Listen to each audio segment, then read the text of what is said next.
Welcome to Three Questions and a Song, the podcast where the title says it all, except for it really doesn't because I never stick to three questions, but we do talk about the song.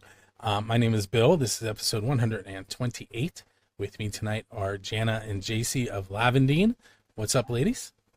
Hey. Hi. It's good to be here. Yeah, great to be here. Yeah, we've been looking forward to this. Yeah, speaking of, I'm not sure which one of you had the health scare, but it's good to see that you're good to go. Thank you so much. You know, I have a long history of kidney stones, and I got a kidney infection. It lasted about 2.5 months, and I had a rough time getting past it. And then Jana just, if you can believe it, she just got COVID again. Oh. Yeah. Their little school that all of our kids go to, they all started getting real bad sick, and then we found out COVID was going back through. So I'm like, oh, God, no. I know. I've had it like 4 times. Oh. You can believe it. I've had it twice. Neither time was terrible, thankfully. And if I had wood, I would knock on it. But this desk is definitely to the band. Why don't you first introduce which of you is which, and then tell us a little bit about your band. Okay. Well, we've been doing music together our whole lives. We didn't have any siblings, so I think that made us closer. And You want to tell who's who? yeah, I was fixing to. Okay. So I was going to say that in the beginning, we didn't have really any individuality because everything we've done growing up was together. We cheered together, we played basketball, and music was our main love. If you were going to ask us when we were little, what was our main love? Because we were big time into sports, but music has always been at the forefront of everything we do. And when we got older, we started kind of finding them our individual likes and dislikes. So I'm JC. I'm the older twin. I'm 13 minutes older than Jana, but she thinks she's the older one because she bosses me, and she has my whole life. True. And this is Jana. Yeah, for people that hear us and hear our music, you're going to hear me. I'm the lower voice usually. Yeah. I have more kind of an alto sound, you know, and I don't know. I tend to kind of lean towards kind of masculine melodies. So when you hear me, you'll know that's me. And JC adds the little kind of soft girl deal to what we do. So off the air, we were talking about my twin daughters, which is kind of my daughter, Bria, is the like higher, pretty melody singer, and then Emmeline is she can do that, but she can also do the gravelly rock punk kind of thing. Yeah, yeah. And together, just like when I was listening to you guys, it sounds phenomenal. Yeah, And- exactly. Thank you. That's totally God given, you know. Yeah. He makes it where they blend, you know, like a guitar, the strings, you know. I mean, I Yeah. can sing with anyone, but with Yeah, JC, our it's like we blend. instrument, we use our instrument the same, but the sound coming out of our instrument is different. And Yeah. that's totally God, because we don't, you know, our control and the way even our vibrato is, we can get right on with each other Yeah, with our voices. but And, they're still a little different. yeah, and my voice has a little bit more air and scratch in it, and Janice has more guts because she's the alto, kind of the The angrier, seriousness. the I more bring the serious, seriousness. sultry kind of sound to our music. Yeah.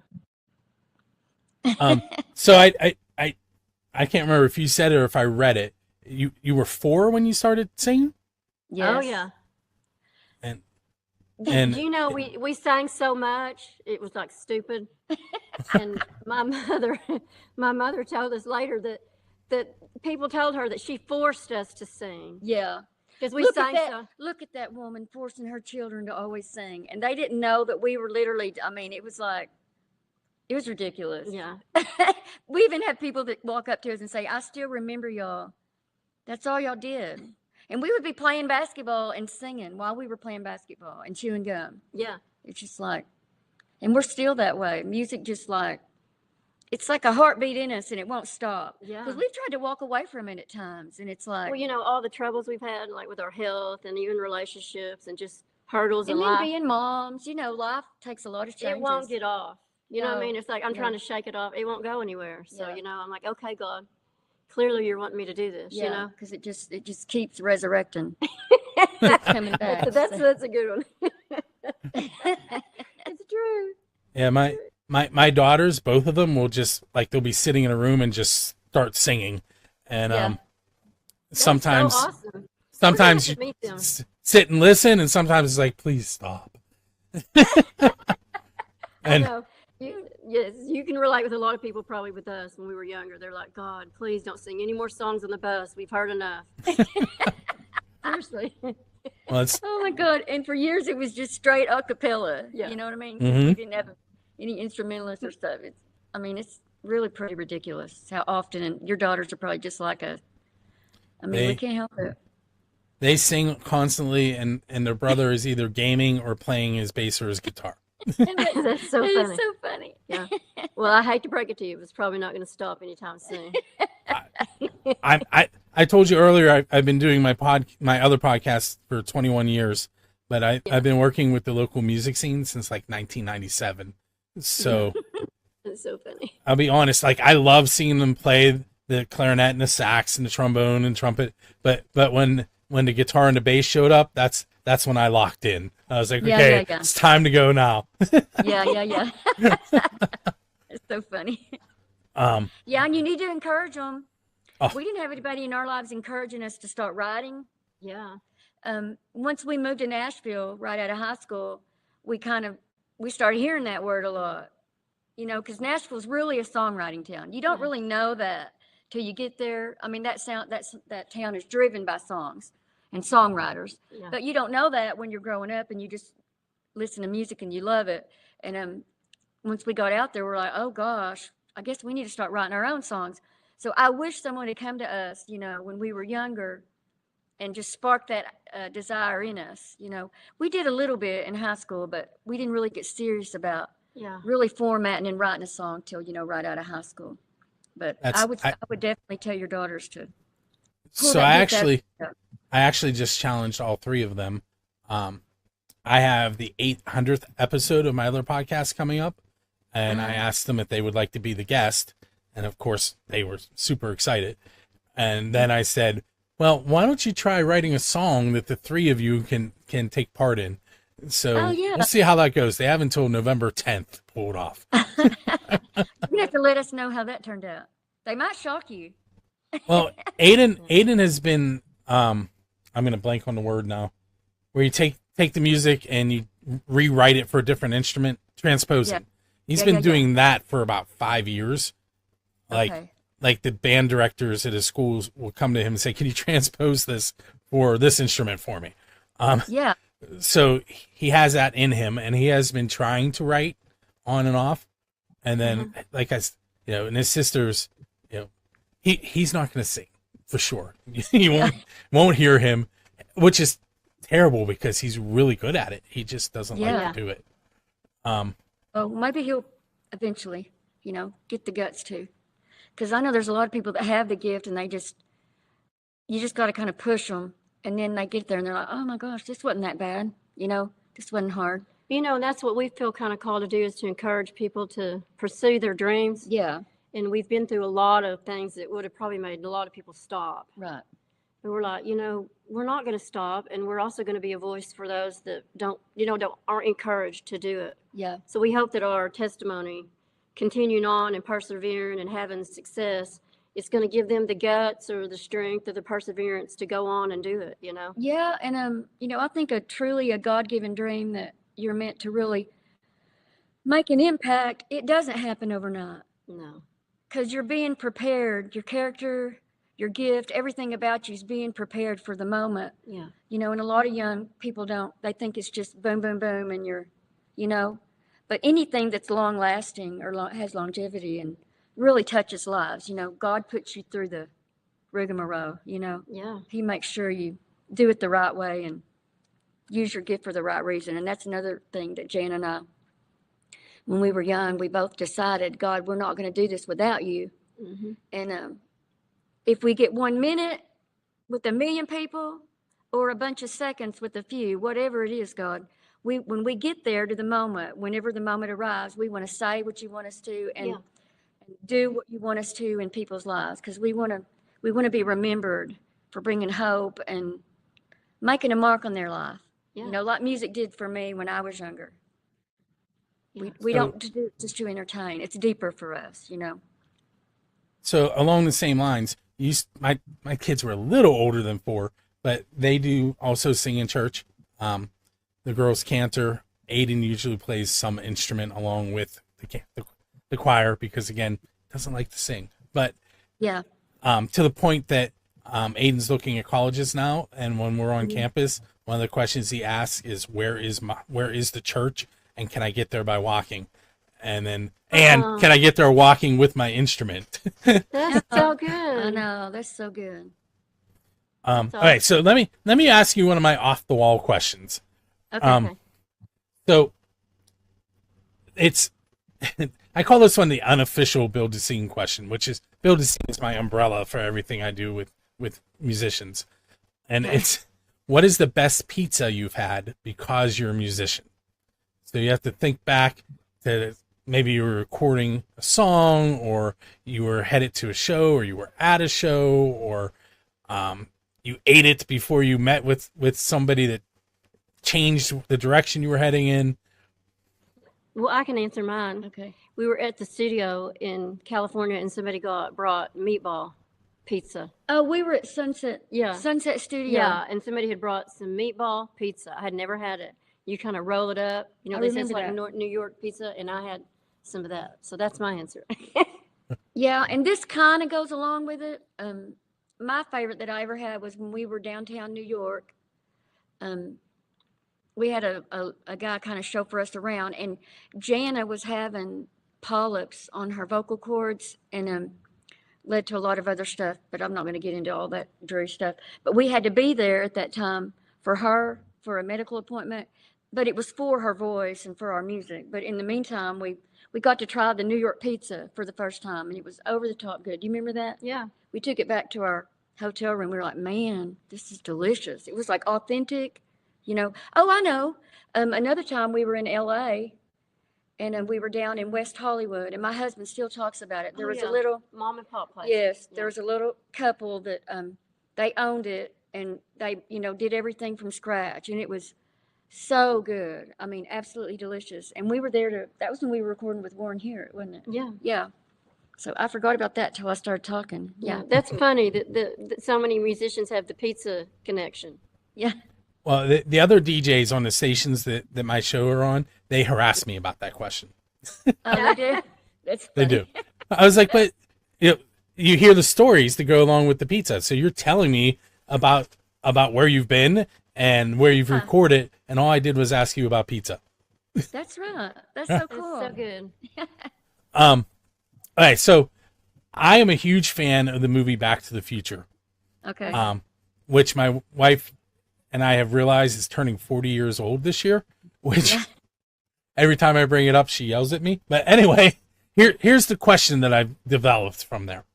Okay. So you're leaving one of your shows, and there's a DeLorean sitting outside with his door up in the air and a flux capacitor in the back, and nobody's around.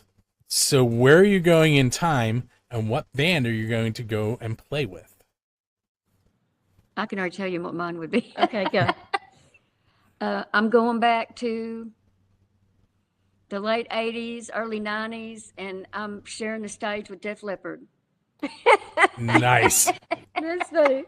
I can remember, you're going to laugh at this. I can remember being out there skinny as a toothpick, entirely tooth thin. I mean, somebody need to tell me because I look back at pictures and I'm like, God. But I can remember laying there and I had a banana yellow polka dotted swimsuit. It was like 9th or 10th grade, and pour some sugar on me was real big. Yeah. And I would when I say that baby oil, I mean like dripping off my skin. And it was like cancer, stage 4 skin cancer. Just like, and I can remember laying there actually saying, I hope I get to make music like this one day. I mean, I literally was thinking that in my mind. I would love to work with Mutt Lang. And we met Mark Needham. Here we are all these years later. And it's kind of like, I think God brought that dream to pass for me because, Mark is in the rock scene, and Jane and I kind of call him, Shania had Mutt, and, we feel like Mark is our Mutt because he gave us that heavier rock sound to our music. Well, he understood that. Yeah, it's like because we're these frilly blonde girls. And we're Southern, It didn't fit, but we're like, no, we want it like, give me some Metallica drums and guitar. And they're like, No. You know what I mean? We're like, yes, yes. You know what I It's mean? so true. So we're finally, we're getting to do that. So I thought you'd laugh at mine. Yeah, and I didn't get to Since tell it's good. mine. I'm getting in the car and I'm headed to the 90s and I'm about to do a duet with Steve Perry. Y'all, I journey up. I mean, I'm not kidding you. I mean, So I have not seen Journey live, but I have seen Def Leppard live. yeah. He's phenomenal. Oh, Steve Perry? Yes. Oh, yeah, yeah. Even now that he's older, I heard him sing. Yeah, I've watched him through the years and I just, So funny. his passion just, I mean, he is sweating blood like Jesus did right Yeah, before he went on the he's cross. oozing like, Yeah, yeah. like, it's coming from the inside out, like Michael Yeah. Jackson. They always said that he was a music note. He Yeah. was music. And that's how Steve Perry Well, is to me. Prince So, was like that too. just passionate. Just the passion was just like oozing. But I mean, that's who one of my, I mean, really, if I was going to sing with someone, it'd be him. I wouldn't sing with another girl, Really, seriously, my favorite bands were always the male bands. Yeah, I know. That's who I would sing lead with. I'd sing all the harmonies. That's why when I write music, I tend to lean more that way, kind of a masculine flair to what I create. That's what comes from inside. Yeah, and the reason I like Def Leppard so much is because they're the stacked harmonies. Yeah. So that's way up our alley. And then they had those real thick, smooth guitars in their music. Yeah. Like do you remember the beginning of Love Bites? I was That so picking guitar. so we were just reverb or listening whatever. to music from 70s, 80s, and 90s because my son is trying to put a melody together, or not a melody, a mashup basically, but for something he's doing at school, and so we were searching like top songs from 1981, top songs from, and we were listening to all of that stuff. We hit some Def Leppard songs, and Journey was in there, and Metallica was in there, and by the way, I think it's great that my 17-year-old and my two 15-year-olds are into that music. Yeah, And so are ours, believe it or not. My daughter tells me all the time, I'm an 80s girl. I was born in the wrong generation. She tells me that all the time. You probably were. She says, Mom, I'm an 80s girl. Well, she's your blood. Yeah, but we just listened to the Footloose soundtrack, Heaven Helps the Man, Kenny Loggins. We blast that almost every morning when we're taking her to school. We love it. I do too. I will say I introduced my son to Inagata DeVita this week. He wasn't the fan that I am. That's funny. It's so funny. It's bound to happen, I'm sure. All right, so this question I may have to reword, but I'm going to go with it the way I normally do it.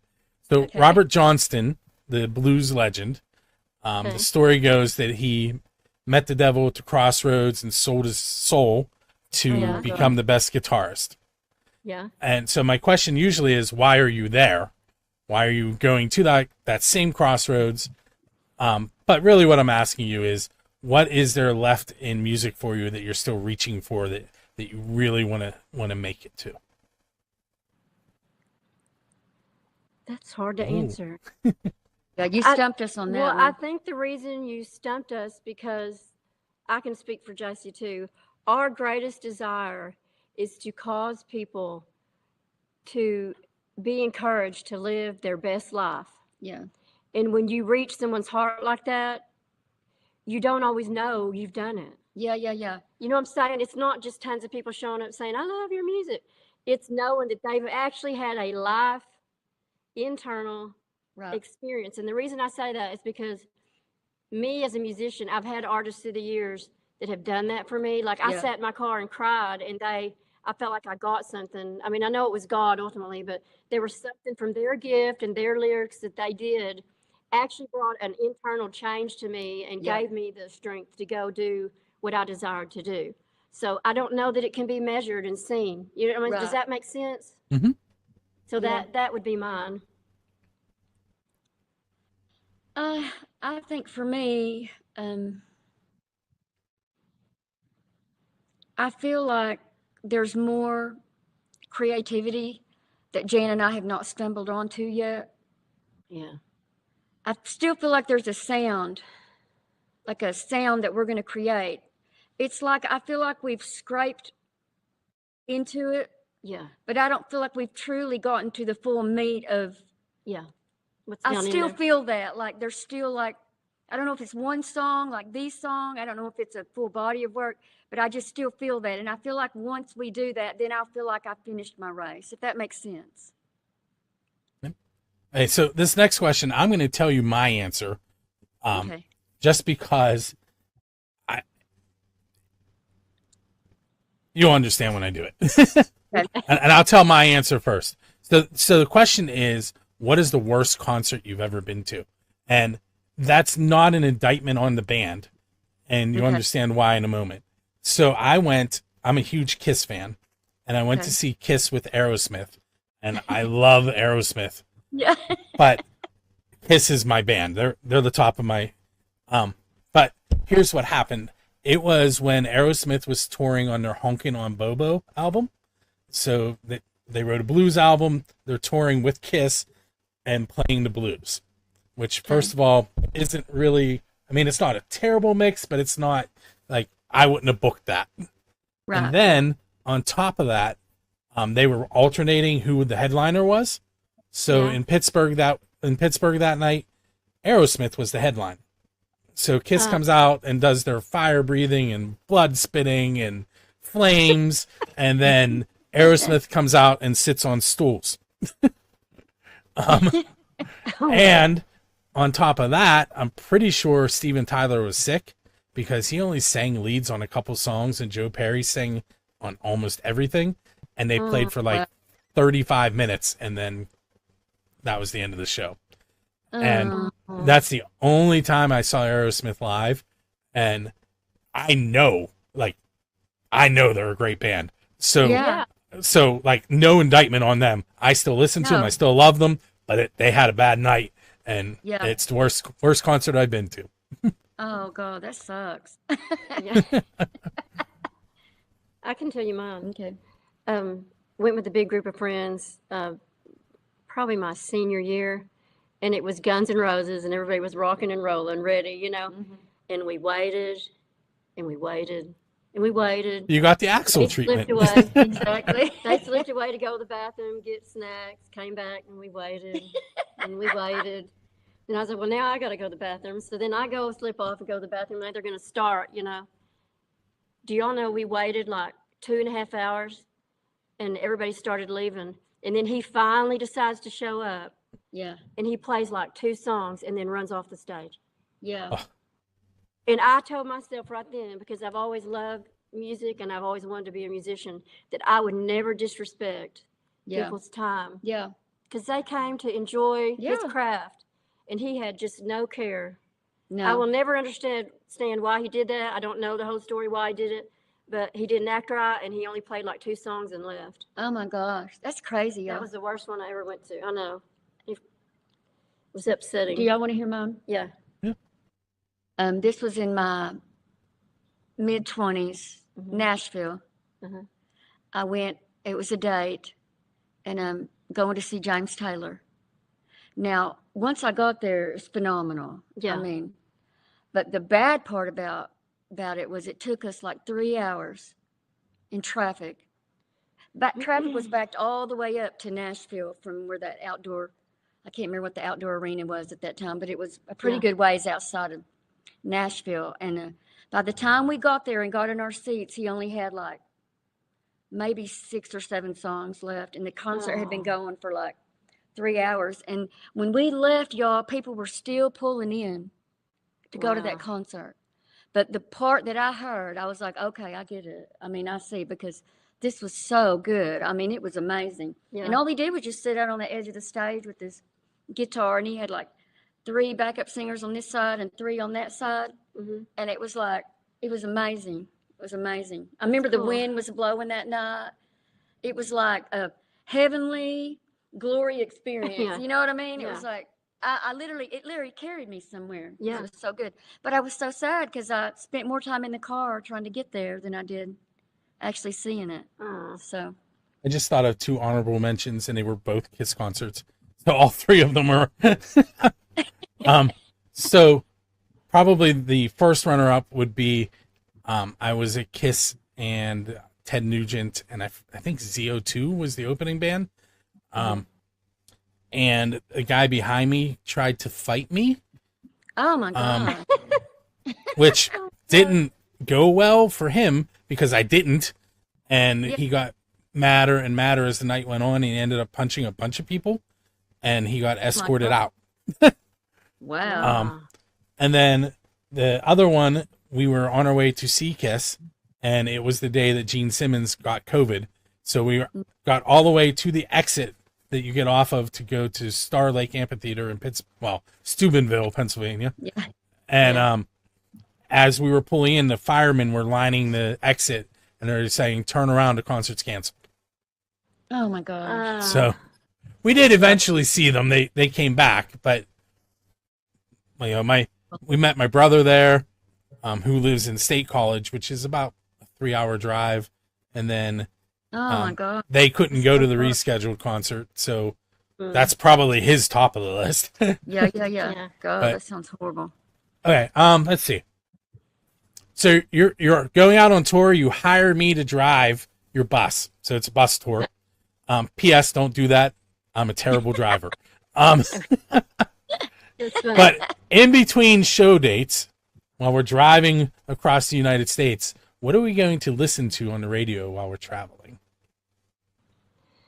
We're definitely going to be listening to 80s rock. I can tell you that. Yeah, that's about all I like. Yeah. And then if our kids are with us, they're going to put some kind of ignorant sing-along deal. I can tell you right now, my daughter, she's into this Tyler, the Creator. Have you heard of him? I've heard of him, but I don't, I've never looked I him don't up. really know how big he is or how well known he is, but in her age group, I mean, it's like the in thing. You know what I mean? But that's what we're doing her birthday thing for. And every time that we're in the car, she makes me listen to it. You know, after I do my Footloose deal, she'll put in the Tyler Creator, the Creator deal. Y'all know sometimes I'll pull up songs and my kids will just jam out to it. And Josiah, my oldest son, he'll always go, "Mom, I mean, this is actually good." You know what I mean? Like he's just already assuming it ain't going to be good at all. I'm like, You don't have any listen, I taste? know, like I don't do music at all. Like that's not even a part of my world. Oh, you yeah, know? yeah. No, Yeah. we don't. We're not celebrated one bit for what we do. No, you no, know no, what I mean? No.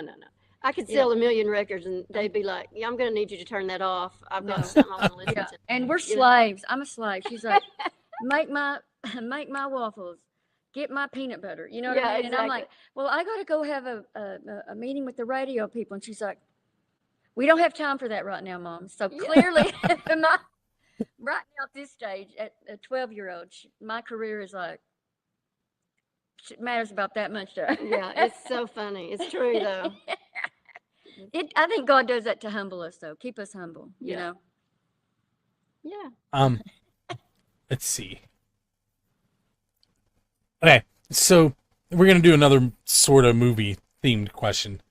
Okay. In Forrest Gump, there's that scene where Forrest sits down on a bench and just Okay. starts talking to that person, you know, and it fades into whatever he's talking about. But Yeah.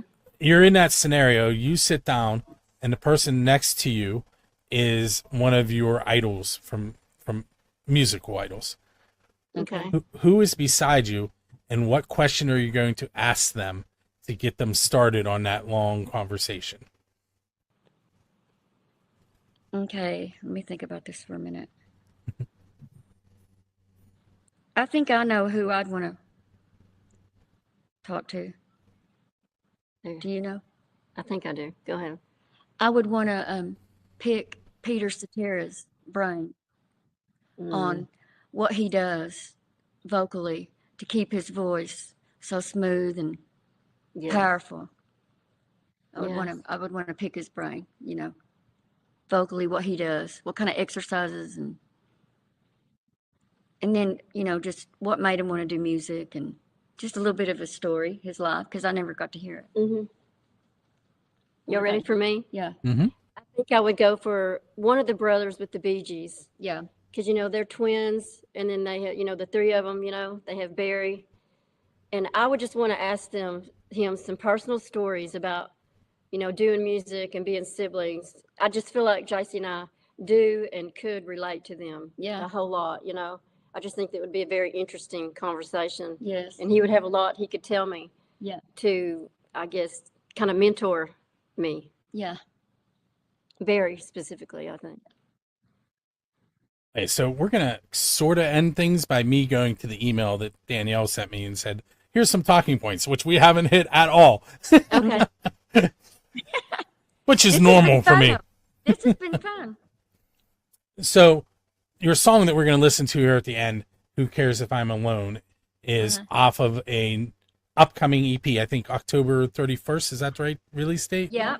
Mm-hmm. The EP is Deep Blue, and actually, the first time Danielle contacted me about interviewing you, the song that you had released at that point was "Diamonds in the Sky," which Yeah. I do have and is playing on our Music from the 412 radio station. Oh, good. So we'll get "Who Cares If I'm Alone" added sometime this week as well. But tell us a little bit about the EP and how it came together, what the plans are, like release wise, anything Okay. cool you have to tell us. Well, I can tell you that Jan and I would call us like a hodgepodge musician. And what I mean by that is Jan and I are, I mean, anybody that works with us knows that we sometimes take older songs and want to give them a facelift. Sometimes we take brand new songs and we want to twist them and change them. We're just forever in this creative mode. So it's like when we sit down to create music, it kind of creates itself. So we don't ever know till we get to the end of the creative process. It's like the diamonds kind of rise at the end. Yeah. And there was a few in this set of songs that were really unique. And, you know, we started with Ed C., and he has an amazing ear. And he's mixed so many number ones. It's ridiculous. I said to him one time, he said, "Do you realize that you're a legend?" You You said know? that to him. Yeah, to Ed. I said that to him, and he goes, "Oh, hell, we're all legends." That's what he said. Well, that's I a was like, humble "No, answer. Ben, go type your name in and like songs you've done. It's ridiculous." So anyway, we started out with him in the foundation, and it evolved. Mhm. After we got with him, we built upon it, and then we met Mark, and then he came in and did his magic. So sometimes when these songs are being created, we don't always know. And, you know, we've actually said, "No, I think this one's going to be the best." "Well, no, I think this one's going to be the best." And we do like this. It's like that. I told Jan, it's like that Plinko game on, Yeah. The Price is Right. yes. Yeah. It's like, that one's winning. No, that one's winning. And you know what I mean? And it's kind of fun. It's kind of like watching your children Yeah. kind of evolving. So when the songs finally get to where they're supposed to be, we're like, okay, I was totally wrong. Yeah. That's the one that ended up being so amazing. You know what I'm Yeah. saying? Yeah. So what I'm trying to tell you is there was a body of work that we did, and then there was a few that I would say like rose to the surface like diamonds, and that's how we decided for the EP. They were the ones that I think were the most special and unique, kind of cut their own path. Yeah. And then the feature song, Deep Blue, Ed actually told us that it was our showstopper. He called it that. And I don't know that it's any better than any song we've ever done, but there's a heart. That's the only song Jan and I, we went in the booth together. He set up one mic and we sang it live.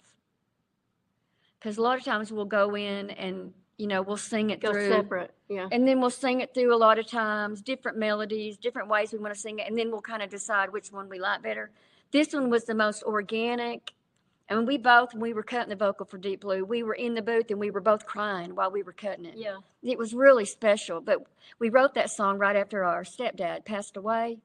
And we were really thinking about eternity and just the hard things you go through in life. And we were both just in a really solemn place then. And when we wrote that song, it's like, it's about being tugged by the water out into the deep in life.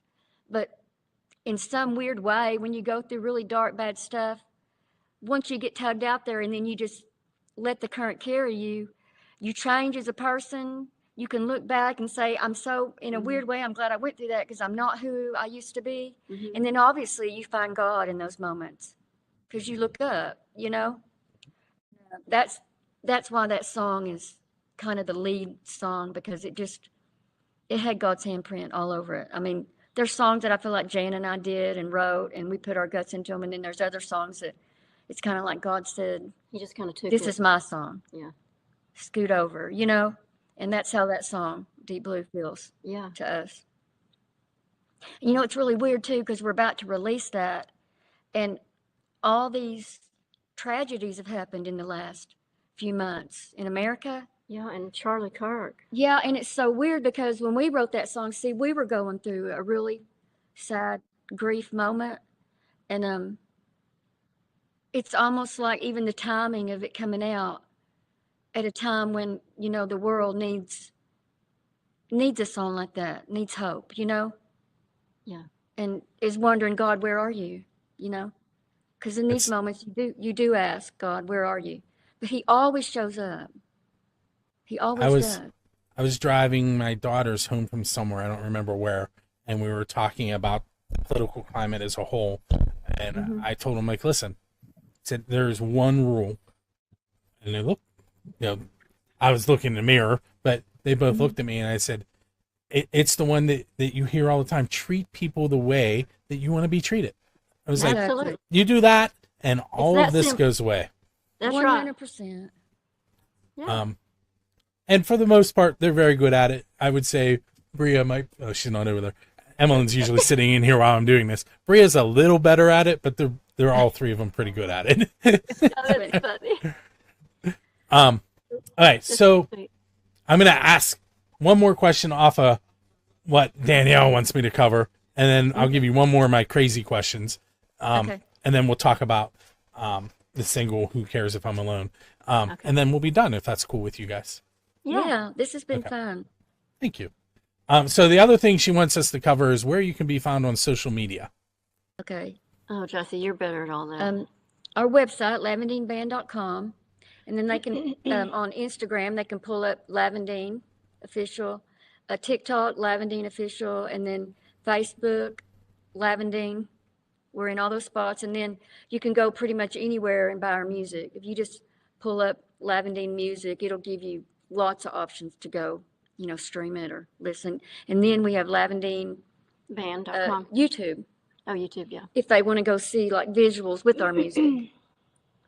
I was just on that about, I don't know, an hour and 15 minutes ago on the YouTube. Yeah, we have a really quirky, really neat video that Kyle Sailors, him and his brother, there's a Sailors brothers, they're movie producers and really nice, good-hearted guys. And he decided to do a video of diamonds in the sky from the perspective that, you know, looking for love, because that song's, you know, about going through heartache, and then, you know, you're not going to find me falling apart is what the song says, because, you know, it's your anthem. I'm leaving and you're not going to catch me falling apart. You know, that's the meaning of the song.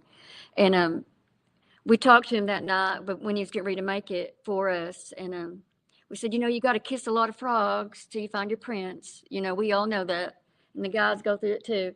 So he created a really good, quirky video about all these different characters trying to get our attention. And then in the song, it says, oh, if you're looking for me, I'll be floating in the stars. Like, I'm above all this. I'm getting out of here, you know? And it's so funny because we're just standing there, and then all of a sudden we start floating up, you know? We're like, I'm out of here. It's really cute. And I think your daughters, they're young. I think they'll love it. I feel like it's really going to probably touch the younger ones more because it's quirky and funny and cute, you know? I love that video. Let's see. I should have been thinking of which of my odd questions I was going to ask. Let's go with.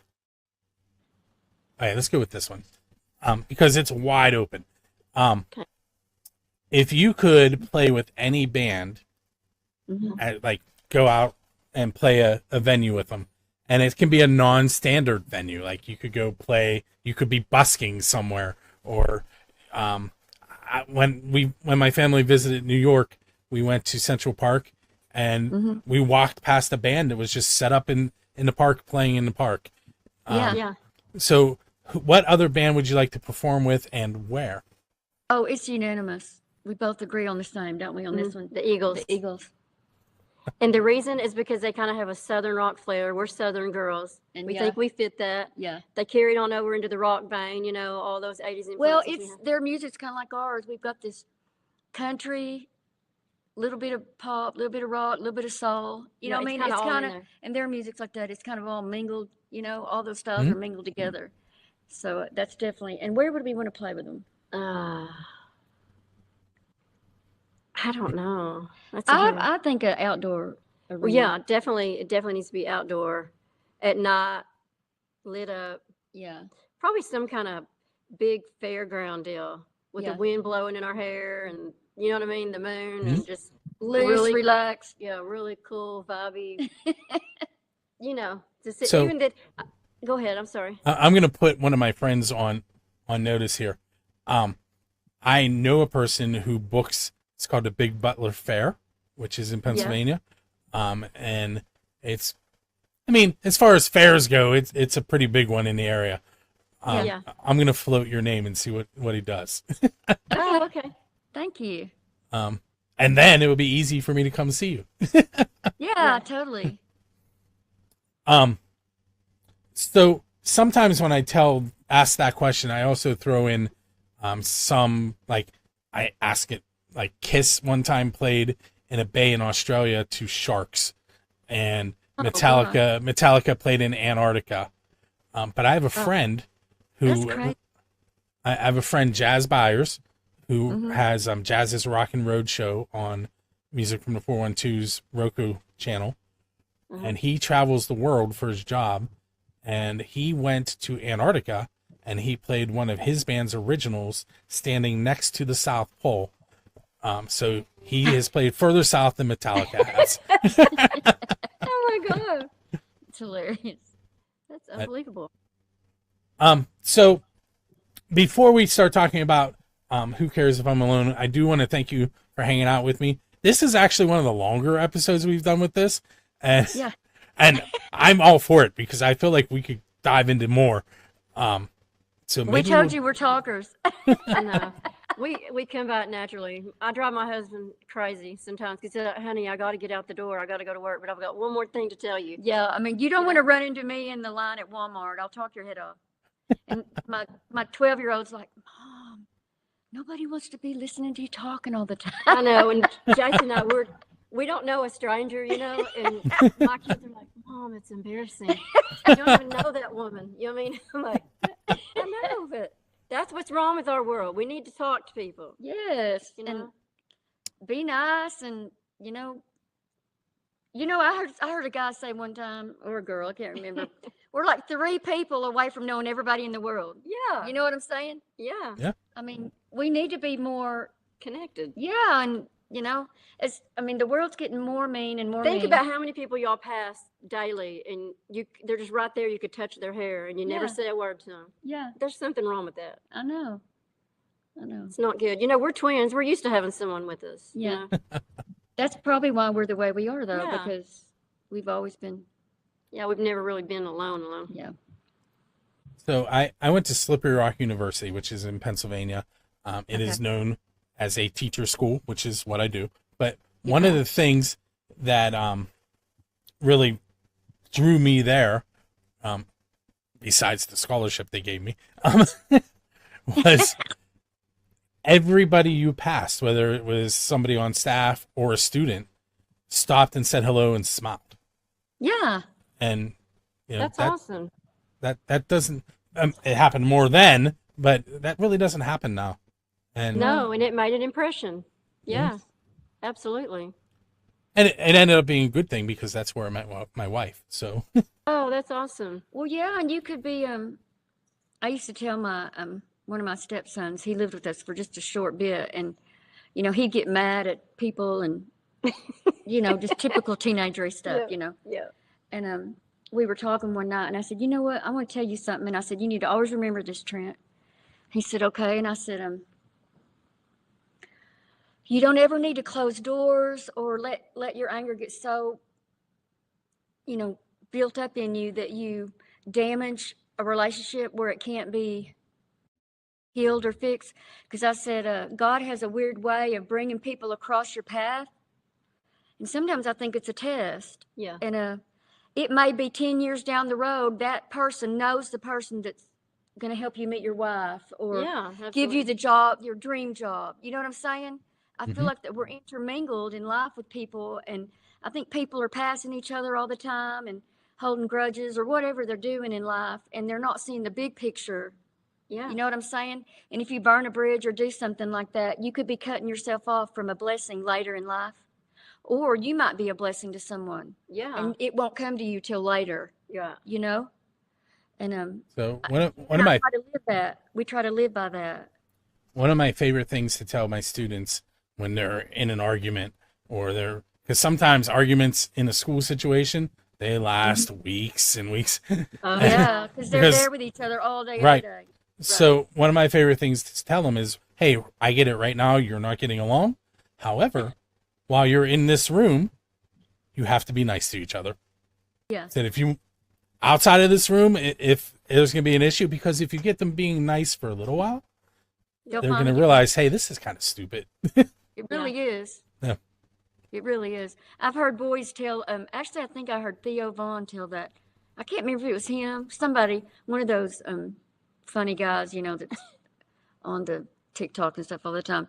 He said that him and a guy couldn't stand each other and they fist fought each other like in like 8th or 9th grade. Yeah. And he said it was the weirdest thing. After we got that out of our system, we were best friends after that. And he said we remained best friends our whole lives. You know what Oh I my mean? God, that's So I was like, that is so ridiculous. You know what I'm saying? It's funny. But I mean, look, that brought a fruitful companion in their life and Yeah. someone that stood by them the rest of their life. Probably because they were so much alike, you know, they didn't get it. But then Yeah. they got it out of their system and then they were like bosom buddies after that. Yeah, I thought that was so funny. that's I hilarious. hear that kind of stuff all the time. Mhm. Okay, so I do have to bring us to an end. Yeah. So we're just gonna maybe I'll bring you on my other show, and Okay. on that one we can play 2 songs and we can talk some more. And Yeah. we'll pretend you're Sounds from great. Pennsylvania. We'll ignore the accents. Yeah.